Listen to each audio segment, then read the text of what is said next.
Hi ಎಲ್ರಿಗೂ ನಮಸ್ಕಾರ. Welcome to my YouTube channel. ಇವತ್ತು ನಾನು ತೋರಿಸೋ ರೆಸಿಪಿ ಎಗ್ ಮಸಾಲ ತುಂಬ ಟೇಸ್ಟಿಯಾಗಿರುತ್ತೆ. ಇದನ್ನು ನೀವು ಚಪಾತಿ, ದೋಸೆ, ರೋಟಿ ಜೊತೆನೂ ತಿನ್ಬೋದು. ತುಂಬ ರುಚಿಯಾಗಿರುತ್ತೆ. ಸೊ ಇದು ಎಗ್ಗಲ್ಲಿ ಪ್ರೋಟೀನ್ಸ್ ಇರುತ್ತೆ, ಆರೋಗ್ಯಕ್ಕೂ ತುಂಬ ಒಳ್ಳೆಯದು. ಸೊ ಬನ್ನಿ ನೋಡೋಣ ಹೇಗೆ ಮಾಡೋದು ಅಂತ. ಫಸ್ಟು ನಾನು ಪ್ಯಾನ್ಗೆ 2 ಸ್ಪೂನ್ ಎಣ್ಣೆ ಹಾಕ್ಕೊತಾ ಇದ್ದೀನಿ.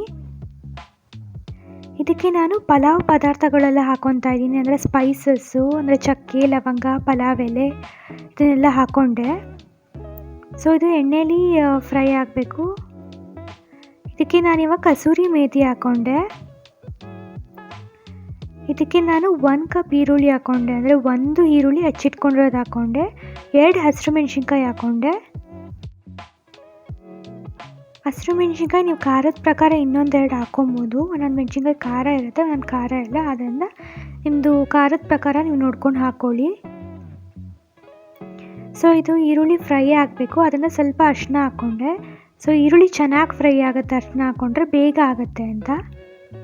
ಸೊ ಇದೆಲ್ಲ ಈರುಳ್ಳಿ ಫ್ರೈ ಆಗಬೇಕಿವಾಗ.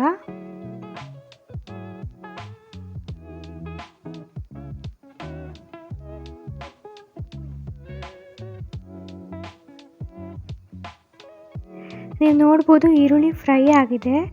ಇವಾಗ ನಾನು ಇದಕ್ಕೆ 1 ಸ್ಪೂನು ಶುಂಠಿ ಬೆಳ್ಳುಳ್ಳಿ ಪೇಸ್ಟ್ ಹಾಕ್ಕೊಂಡೆ. ಸೊ ಇದನ್ನು ಇವಾಗ ಫ್ರೈ ಮಾಡ್ಕೊಳ್ಳೋಣ. ಶುಂಠಿ ಬೆಳ್ಳುಳ್ಳಿ ಹಸಿ ವಾಸನೆ ಎಲ್ಲ ಹೋಗಬೇಕು, ಚೆನ್ನಾಗಿ ಫ್ರೈ ಆಗಬೇಕು ಎಣ್ಣೆಯಲ್ಲಿ.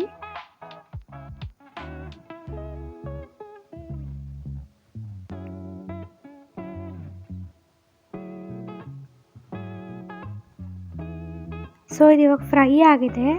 ಇದಕ್ಕೆ ನಾನಿವಾಗ 1 ಕಪ್ ಟೊಮೆಟೊ ಪೇಸ್ಟ್ ಹಾಕ್ಕೊತೀನಿ. 1 ಟೊಮೆಟೊನ ರುಬ್ಬಿಟ್ಕೊಂಡ್ರೆ ಪೇಸ್ಟ್ ಹಾಕ್ಕೊಂಡೆ. ಸೊ ಇದು ಇವಾಗ ಚೆನ್ನಾಗಿ ಬೇಯಬೇಕು. ಇದು ಅಷ್ಟೇ ಹಸಿ ವಾಸನೆ ಎಲ್ಲ ಹೋಗಬೇಕು. ಇವಾಗ ಚೆನ್ನಾಗಿ ಕುದೀತಾ ಇದೆ. ಸೊ ಇವಾಗ ನಾವು ಇದಕ್ಕೆ ಪೌಡರ್ಸ್ ಎಲ್ಲ ಹಾಕ್ಕೊಂಬಿಡೋಣ.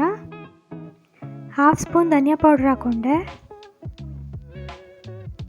1/2 spoon garam masala powder ಹಾಕ್ಕೊಂಡೆ. 1/4 spoon ಮೆಣಸಿನ ಪುಡಿ ಹಾಕ್ಕೊಂಡೆ.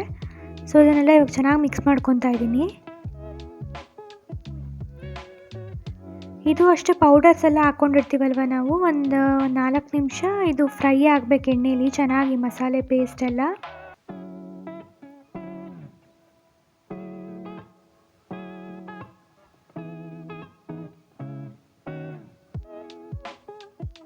ಸೊ ಇದಕ್ಕೆ ಇವಾಗ ನಾವು ರುಚಿಗೆ ತಕ್ಕಷ್ಟು ಉಪ್ಪು ಹಾಕ್ಕೊಳ್ಳೋಣ. ಸೊ ಉಪ್ಪು ನಾವೆಲ್ಲೂ ಹಾಕ್ಕೊಂಡಿಲ್ಲ ಮೊದಲಿಂದ, ಸೊ ಇವಾಗೆ ಹಾಕ್ಕೊತಾ ಇರೋದು.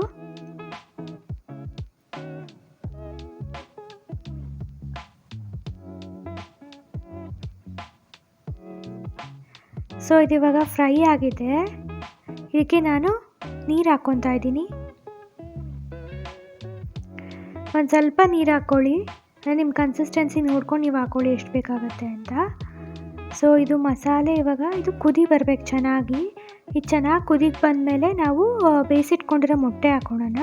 ಸೊ ಮೊಟ್ಟೆ ಬೇಯಿಸಿಟ್ಕೊಂಡಾದ್ಮೇಲೆ ನಾವು ಒಂದು ಚಾಕು ತೊಗೊಂಡು ಸಣ್ಣದಾಗಿ ಸೀಲ್ ಮಾಡ್ಕೊಬೇಕು. ಆವಾಗ ನಾವು ಗ್ರೇವಿಲಿ ಹಾಕಿದಾಗ ಅಂದರೆ ಅಬ್ಸರ್ವ್ ಮಾಡ್ಕೊಳುತ್ತೆ ಮೊಟ್ಟೆ ಗ್ರೇವಿನೆಲ್ಲ ಚೆನ್ನಾಗಿ.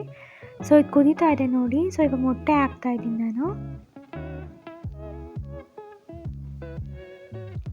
ಸೊ ನಿಮ್ಗೆ ಹಂಗೆ ನೈಫಲ್ಲಿ ಇದು ಮಾಡೋಕ್ಕೆ ಹೋದರೆ ಕಟ್ಟಾಗ್ಬಿಡುತ್ತೆ ಮೊಟ್ಟೆ ಅಂತ ಅನ್ಸಿದ್ರೆ ನೀವು ಫೋರ್ಕ್ ತೊಗೊಂಡು ಮಾಡ್ಬೋದು. ಫೋರ್ಕ್ ತೊಗೊಂಡು ಮೊಟ್ಟೆ ಸುತ್ತಲೂ ಚುಚ್ಬೋದು ಹಿಂಗೆ.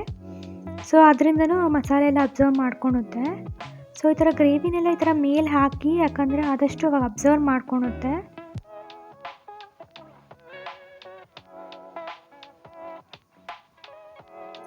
ಇದೊಂದು 3 ನಿಮಿಷಗಳ ಕಾಲ ಹಿಂಗೆ ಫ್ರೈ ಆಗಲಿ. ಸೊ ನೀವು ನೋಡ್ಬೋದು ಇದು ಫ್ರೈ ಆಗಿದೆ ಈಗ. ನಿಮಗೆ ಗ್ರೇವಿ ತುಂಬ ತಿಕ್ ಅಂತ ಅನಿಸಿದ್ರೆ ನೀವು ಸ್ವಲ್ಪ ನೀರು ಹಾಕೊಬೋದು. ಯಾಕಂದರೆ ನೀವು ನೋಡ್ಬೋದು ಇವಾಗ ಸ್ವಲ್ಪ ಗಟ್ಟಿ ಆದಂಗಿದೆ. ಸೊ ಇವಾಗ ಒಂದು ಸ್ವಲ್ಪ ನೀರು ಹಾಕ್ಕೊತಾ ಇದ್ದೀನಿ ನಾನು.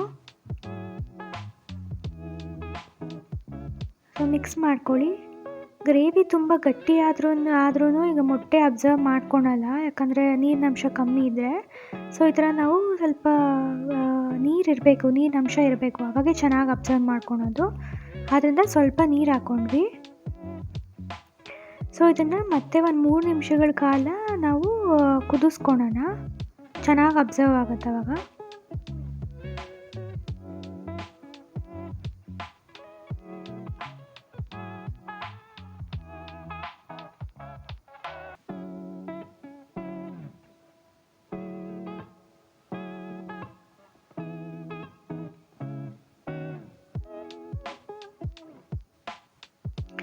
ನೀವು ನೋಡ್ಬೋದು ಇವಾಗ ಗ್ರೇವಿ ಗಟ್ಟಿಯಾಗಿದೆ. ಇದು ಆಲ್ಮೋಸ್ಟ್ ಆಗಿದೆ. ಇವಾಗ ನಾವು ಇದಕ್ಕೆ ಕೊತ್ತಂಬರಿ ಸೊಪ್ಪು ಕಟ್ ಮಾಡ್ಕೊಂಡಿರೋದು ಹಾಕ್ಕೊತಾ ಇದ್ದೀನಿ. ಎಗ್ ಮಸಾಲ ರೆಡಿಯಾಗಿದೆ. ತುಂಬ ಟೇಸ್ಟಿಯಾಗಿರುತ್ತೆ. ನಿಮ್ಮ ಮಕ್ಕಳೇನಾದರೂ ಎಗ್ಗೆಲ್ಲ ತಿನ್ನಲ್ಲ ಅಂತ ಅಂದರೆ ನೀವು ಈ ರೀತಿ ಎಗ್ ಮಸಾಲ ಮಾಡಿಕೊಡ್ಬೋದು. ತುಂಬ ಟೇಸ್ಟಿಯಾಗಿರುತ್ತೆ ಮತ್ತು ಇಷ್ಟ ಕೂಡ ಆಗುತ್ತೆ ಅವ್ರಿಗೆ. ಸೊ ವಿಡಿಯೋ ಇಷ್ಟ ಆಗಿದರೆ ಲೈಕ್ ಮಾಡಿ, ಶೇರ್ ಮಾಡಿ, ಸಬ್ಸ್ಕ್ರೈಬ್ ಮಾಡಿ. Thanks for watching.